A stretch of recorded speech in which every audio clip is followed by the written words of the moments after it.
In case you forgot, S-A-V-A-G-E, yeah, that's me, yeah, that's me.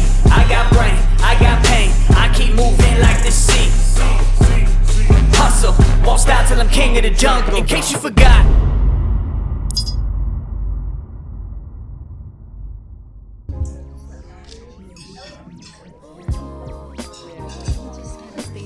So we are thrilled to bring Meta Sarmiento back to Guam for a homecoming tour as part of a larger ongoing project of Humanities Guåhan called Reimagining Guåhan, Social Justice Through a Humanities Lens.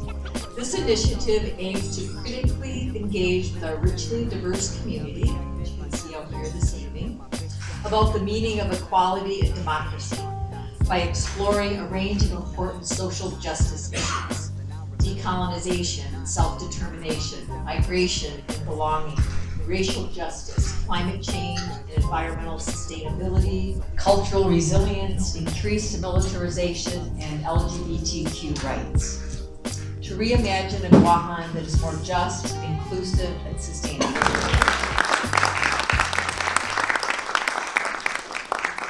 A little older now, vision got some legs, call that hindsight. I learned you go blind, just relying on your eyesight. You'll never see the path when the dust kicked up. You can't speak self-love when your heart ripped up. Cries for help too late when both wrists cut. How can you ask for any guidance when your mouth stays shut?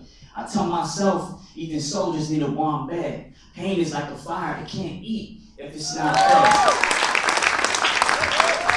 Thank y'all so much for coming tonight. It really, listen, there's so much, I feel so much pressure, to be honest. I feel like the moment I accepted the booking and I was like, hold up, I'm coming home.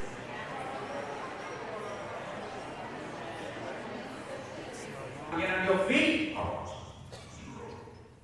If I pull up and I aim what I hit, no one knows, maybe head, shoulders, knees and toes. If I pull up and I aim what I hit, no one knows, maybe head, shoulders, knees and toes.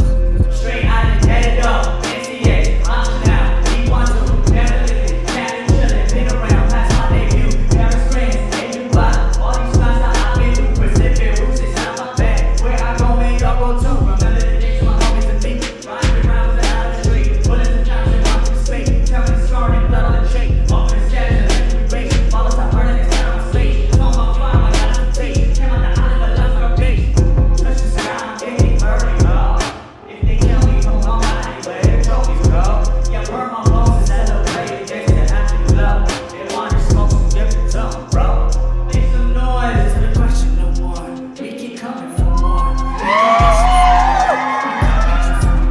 isn't a question no more. We keep coming for more. We know destined for more. I keep reaching for more. If I pull up and I aim what I hit, no one knows. Maybe head, shoulders, knees and toes. If I pull up and I aim what I hit, no one knows. Maybe head, shoulders, knees and toes. Guåhan, thank you so much for coming to my homecoming.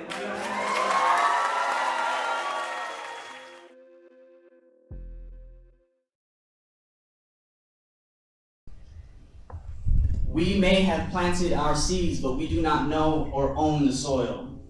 We may have learned the language, but we do not own the mouths that bird it.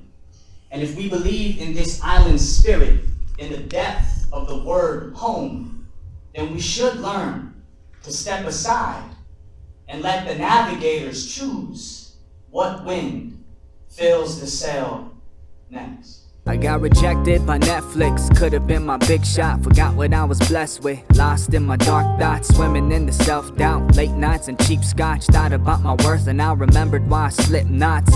Reflecting back on some of the poetry that you've written over the last few years while you've been in Denver, now that you've been back in Guam, does it make you reconsider some of the positions that you've taken while you were away? I think yes and no. I think that since I've been back, some of the conversations have actually made me feel a little more angry about the state of the islands, especially around career opportunity, mental health support for folks on the island. It seems like, based on the conversations I've had, at least with folks, it's like gotten worse and not better since I've left. So I never made the connection between the arts and social movements. I'm very passionate about climate change, decolonization, and I never felt like there was a connection that could be made between performative art and these social movements. So could you kind of talk about like how that happened? Like, was that something that you meant to happen, or was it something that you just sort of found yourself doing one day? And when I was very young, even as a young child, like I understood that something was off about the world. In the 6th grade, my English language arts teacher told me like, you can write and you can do something with your voice. And I started to experiment and I started to think, maybe I'm just gonna focus on these things that I actually care about and not try to fit in a standard and mold. As a community, we've seen your poetry and your art take you places, right? And you can just kind of see like the passion and the effort you put into your work. And so my question would be, what advice do you have to give to young artists in Guam, poets or other art forms who want to take their art places even beyond Guåhan? Like, I think I can sum it up in one word, and I think the word is visibility. And the more visible you become, the easier it is to land those kinds of opportunities. We live in an economics-based reality where money is like the thing that rules us, right? Better or for worse, that's just the reality we live in. Get love, get money. Get love, get money. Get love, get money. Get love, get money. Double dose of dangerous. Savages got double tongues. Had the voice and got a shot his way before they didn't come. What is holy now? Haters faking homies now. Know a couple honeys bad and bougie wanna hold me down. I don't want a princess, I'ma need a real queen. Good woman, good brain, and she got her own dream. She could build a village, lead an army easy. Lay in bed between the legs, yelling, please me. Acting like they got it, I ain't stupid, they ain't popping off.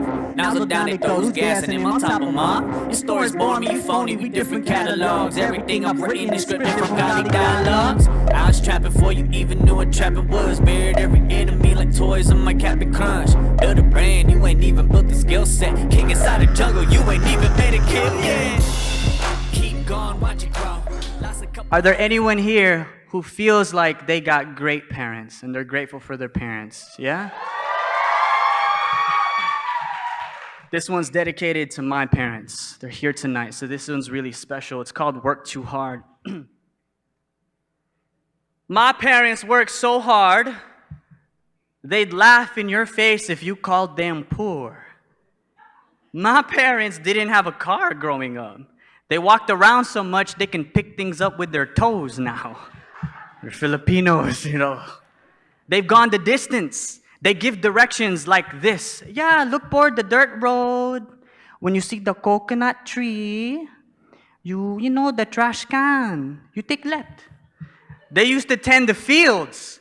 They got some hands. My mom slaps you so fast, by the time you touch your cheek, she's slapping the other side.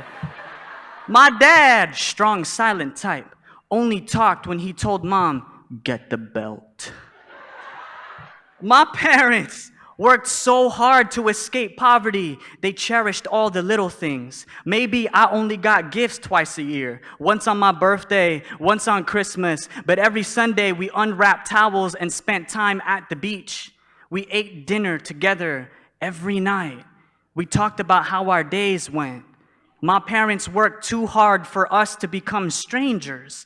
My parents raised 2 kids in Tondo, Philippines. Their whole house was as big as 2 bathroom stalls in this theater. So if you complain about a 1,000-square-foot apartment, they're gonna show you how to turn that joint into a mansion. Better yet, my parents worked so hard, they taught me the size of a house doesn't dictate how full a home feels.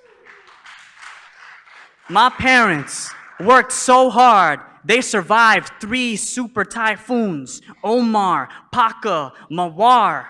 gave me the same survival skills, taught me that 3 months of dark nights couldn't dim our light, that circumstance might rob us of electricity but not of power, showed me what happens when neighbors help neighbors, when common folk stop waiting on distant leaders. There is no generator stronger than community. Shit gets done. My parents worked too hard.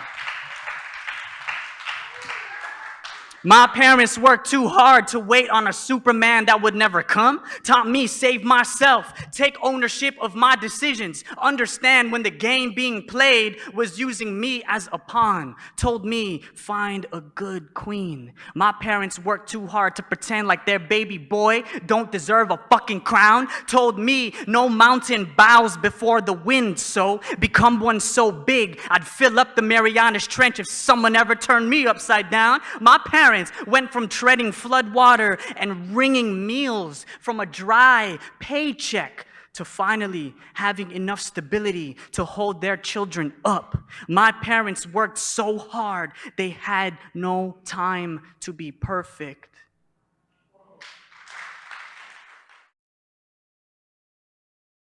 And so we recognized real early on that John, obviously got a very talented individual, but I think one of the things that really set John apart from a lot of the other poets that we have worked with over the years is that John had this very deep commitment to our community, to our island, and to the movement and what it really represented. To John, it wasn't just teaching workshops and putting on shows. And it was definitely a big part of it, right? I mean, I think for any artist, your ego is somewhere in there. I mean, let's face it, John's badass on stage, right? I mean, he's got a thing for it.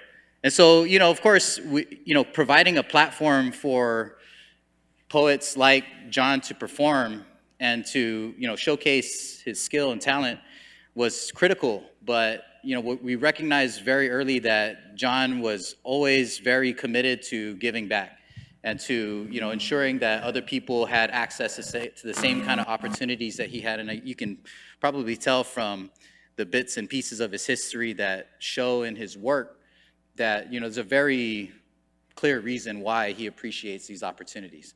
He comes from a very, clear legacy of struggle. Yeah, I think, we've done 3 workshops now, and we've worked with like a lot of youth who are coming through DYA programming. And I mean, when I was growing up, I thought DYA was just like, you mean like kids that are locked up or what? And what I'm starting to understand is that Humanities Guåhan is actually doing a lot of good work with different communities and really trying to elevate the community's critical consciousness. I've been engaged, in small kind performances with these kids and then talking through my work with them about a lot of these really important topics. And so for me, it was a no-brainer when I got the call to come home. I mean, I haven't been home in 7 years, and I wanted to see friends, I wanted to see family, I wanted to perform for folks who hadn't seen me in a long time. And I think for me, really what it means to me truly, like on an individual level, is I think it helps me fulfill my mission as an artist. And like my mission has always been to do what I love, elevate and help inspire transformation in my people. And I feel like I got to do that on this tour. Just want to get your thoughts about militarization. So we have all these great things right on the island. The fact that we can speak freely and do the things that we want to do, have these shows. But I'm currently under the impression right now that we are able to do all of these because we have people that are willing to die for it, and which is the military.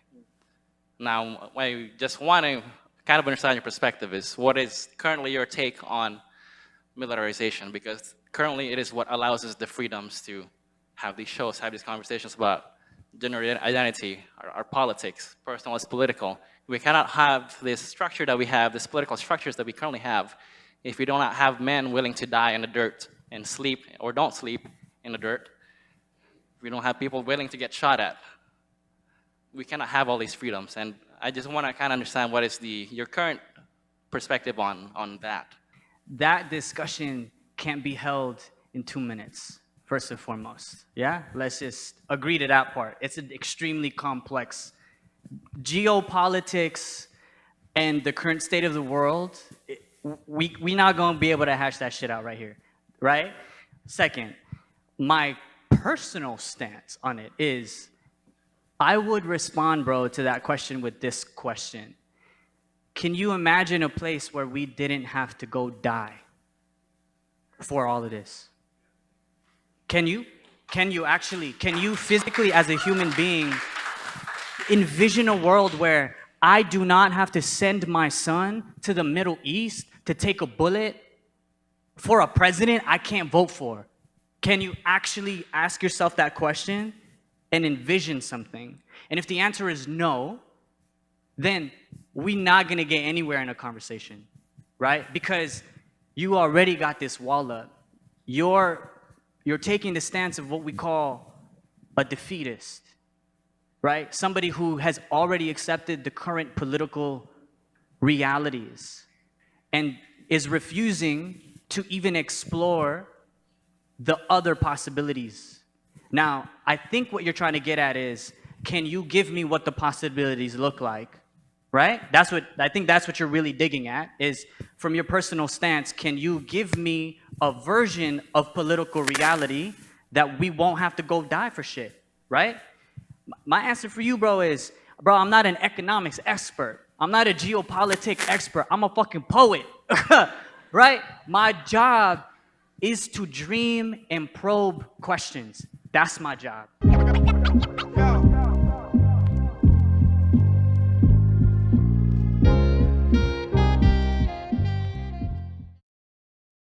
You ready? Let's turn it as loud as we can get it. Drum, you ready? Let's go!